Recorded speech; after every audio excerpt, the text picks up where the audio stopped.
Graça e paz, meus queridos irmãos. Quem fala aqui é missionário Felipe, da África, em Moçambique. Você que me acompanha lá no Instagram, partilhe esse vídeo no máximo que você puder. Hoje estamos aqui alimentando as nossas crianças. Hoje é arroz com feijão, com sobremesa de suco. Olha só, gente, que grande bênção.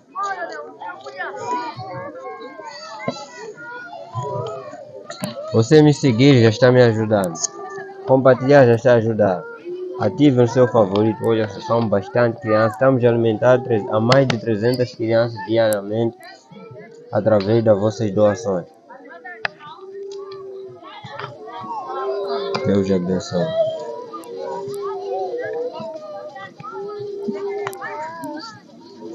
Essas crianças se alimentam através das vossas doações. Olha, vocês como podem ver aí.